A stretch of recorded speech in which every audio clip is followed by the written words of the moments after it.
Good morning everyone. स्वागत है हमारे यूट्यूब चैनल में। आज हम देखेंगे प्राचीन भारत से जितने भी महत्वपूर्ण क्वेश्चन हैं जो सभी एग्जाम में बार बार पूछे जाते हैं, आज उसको हम देखेंगे। आइए देखते हैं। आज का पहला सवाल है,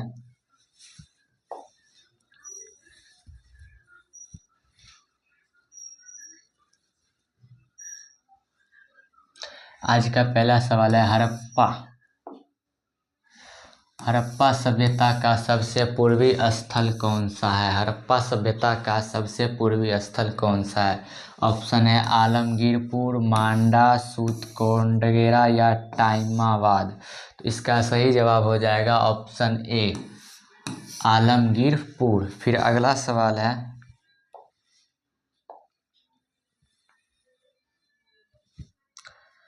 सवाल है, आग का आविष्कार किस काल में हुआ था? आग का आविष्कार किस काल में हुआ था? ऑप्शन दिया हुआ है ताम्र पाषाण युग, हड़प्पा काल या पूरा पाषाण युग। तो इसका सही जवाब हो जाएगा ऑप्शन सी, पूरा पाषाण युग। फिर अगला सवाल है, 1921 में हड़प्पा की खोज किसने की थी? 1921 में हड़प्पा की खोज किसने की थी? ऑप्शन है sir John Marshall, RSD Banerjee, S Cunningham और दयाराम साहनी। हड़प्पा की खोज जो है वो दयाराम साहनी के द्वारा किया गया था। फिर अगला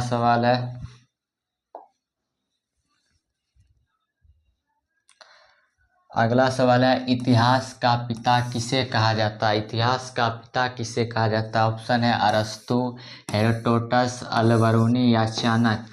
तो इसका सही जवाब हो जाएगा ऑप्शन बी, हेरोडोटस। इतिहास के पिता हेरोडोटस को कहा जाता है। फिर अगला सवाल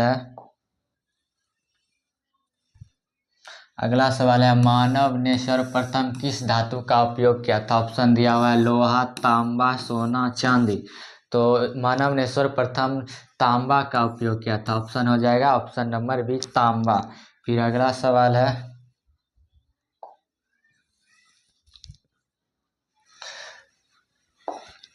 सपत ब्राह्मण ग्रंथ का संबंध किससे है? ऑप्शन है यजुर्वेद, अथर्ववेद, सामवेद, ऋग्वेद।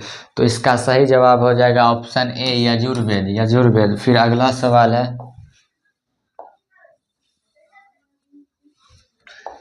गद एवं पद वाला वेद कौन सा है? ऑप्शन है ऋग्वेद, अथर्ववेद, यजुर्वेद और सामवेद। तो गद एवं पद वाला वेद हो जाएगा ऑप्शन सी, यजुर्वेद। फिर अगला सवाल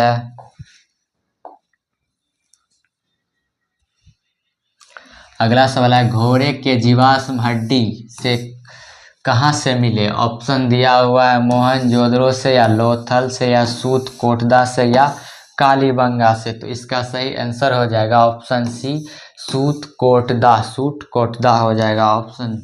अगला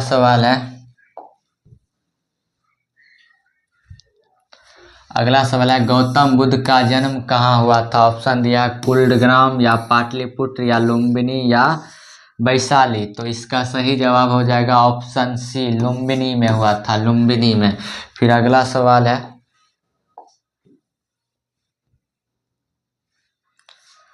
सवाल है, भीमबेटका किसके लिए प्रसिद्ध है? ऑप्शन है गुफा शैल चित्र के लिए, चित्र के लिए, मंदिर के लिए, मूर्ति के लिए। तो भीमबेटका है जो गुफा शैल चित्र के लिए प्रसिद्ध है। ऑप्शन ए हो जाएगा, ऑप्शन नंबर ए। फिर अगला सवाल है,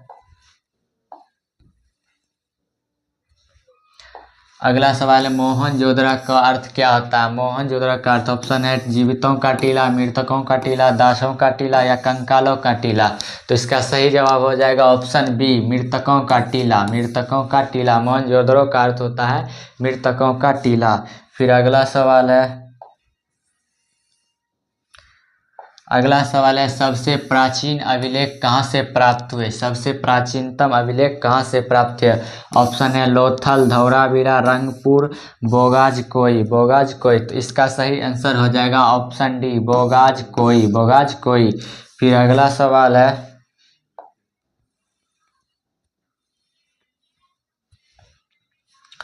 हड़प्पा में मिट्टी का बर्तन पर प्रयुक्त रंग थे। ऑप्शन है नीला, लाल, हरा, नीला, हरा। तो इसका सही जवाब हो जाएगा ऑप्शन बी, लाल। लाल रंग प्रयुक्त होता था, ऑप्शन बी। फिर अगला सवाल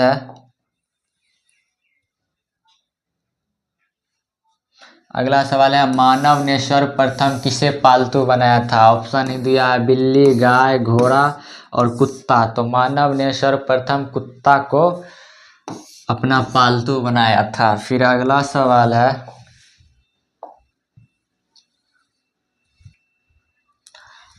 है, सिंधु सभ्यता किस काल की थी? ऑप्शन दिया ऐतिहासिक, प्राग ऐतिहासिक, आद्य ऐतिहासिक या इनमें से कोई नहीं। तो सिंधु सभ्यता जो थी वो आद्य ऐतिहासिक काल की थी। ऑप्शन सी हो जाएगा, आद्य ऐतिहासिक काल। फिर अगला सवाल है,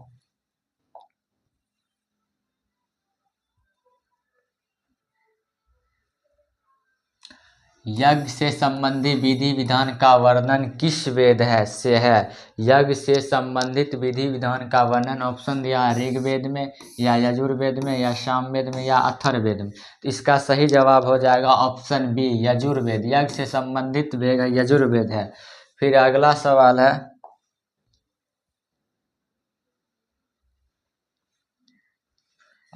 है, कंस की बनी नर्तकी किस स्थान से मिलती है? ऑप्शन दिया हुआ हड़प्पा, लोथल, रंगपुर या मोहनजोदड़ो। तो इसका सही जवाब हो जाएगा ऑप्शन डी, मोहनजोदड़ो। मोहनजोदड़ो हो जाएगा ऑप्शन डी, मोहनजोदड़ो। फिर अगला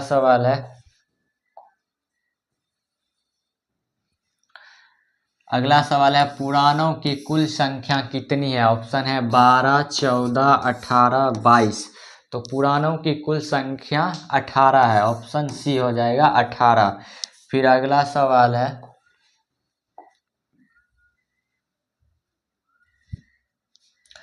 मौर्य की जानकारी मिलती है किस वंश से? ऑप्शन दिया है विष्णु पुराण से, वायु पुराण से, मत्स्य पुराण से, गरुड़ पुराण से। तो इसका सही जवाब हो जाएगा ऑप्शन ए, विष्णु पुराण से। मौर्य वंश की जो जानकारी मिलती है वो विष्णु पुराण से मिलती है। फिर अगला सवाल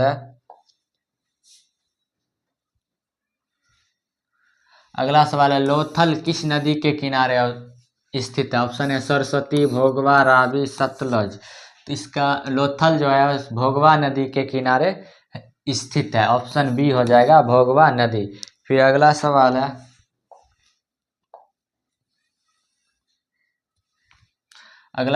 गायत्री मंत्र के रचनाकार कौन है? ऑप्शन है वशिष्ठ, अंगस्टीन, विश्वामित्र, याज्ञवल्क। तो गायत्री मंत्र के जो रचनाकार है वो है विश्वामित्र, ऑप्शन सी हो जाएगा विश्वामित्र। फिर अगला सवाल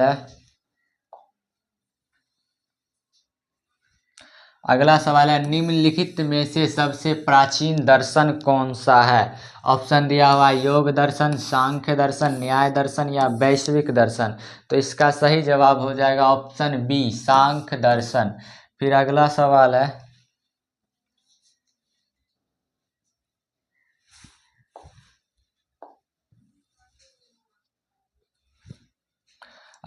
है, बुद्ध का प्रथम प्रवचन कहलाता है? ऑप्शन है धर्म चक्र प्रवर्तन, महापरिमाण, बाढ़िया निकास या इनमें से कोई नहीं। तो बुद्ध का प्रथम प्रवचन कहलाता है, ऑप्शन ए हो जाएगा धर्म चक्र प्रवर्तन, धर्म चक्र प्रवर्तन। फिर अगला सवाल है,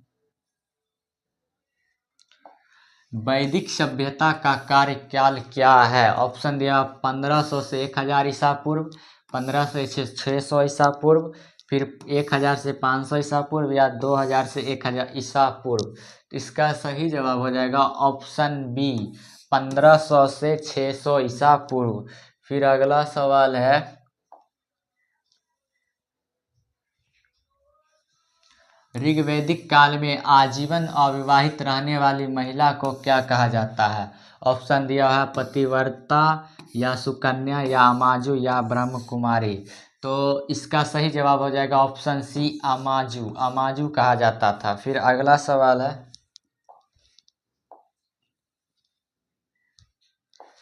सिंधु सभ्यता की लिपि किस प्रकार की थी? ऑप्शन दिया किलेनुमा या अक्षरनुमा या भावचित्रात्मक या लेटरनुमा। तो सिंधु घाटी की सभ्यता की जो लिपि थी वो भावचित्रात्मक थी। ऑप्शन सी हो जाएगा भावचित्रात्मक। फिर अगला सवाल है,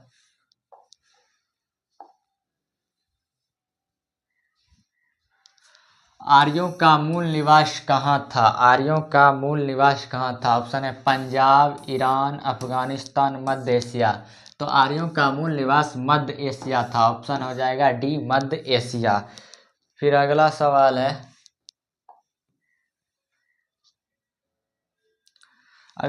ऋग्वेद में गंगा नदी का उल्लेख कितना बार किया गया है? गंगा नदी का 2 बार या 3 बार या 1 बार या 4 बार।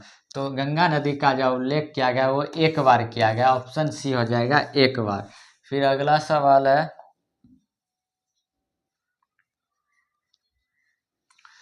गायत्री मंत्र ऋग्वेद किस मंडल में वर्णित है? ऑप्शन है प्रथम, तृतीय, द्वितीय, चतुर्थ। तो इसका गायत्री मंत्र ऋग्वेद के तृतीय मंडल में। ऑप्शन बी हो जाएगा तृतीय मंडल। फिर अगला सवाल है,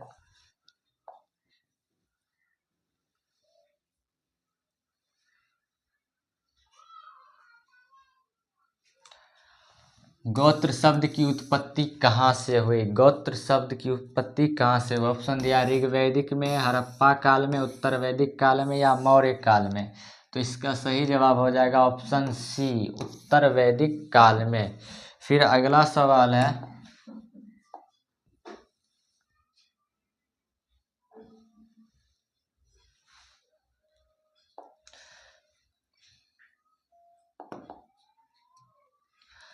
ऋग्वैदिक काल के सबसे प्रमुख देवता कौन थे? ऑप्शन दिया है विष्णु, शिव, अग्नि, इंद्र। तो इसका सही जवाब हो जाएगा ऑप्शन डी इंद्र। ऋग्वैदिक काल में सबसे प्रमुख देवता इंद्र को कहा जाता है। आज का प्रश्न यही समाप्त होता है। मिलते हैं अगले क्लास में। जानकारी अच्छी लगी तो वीडियो को लाइक करें और चैनल पे नए हैं तो चैनल को भी सब्सक्राइब करें। धन्यवाद।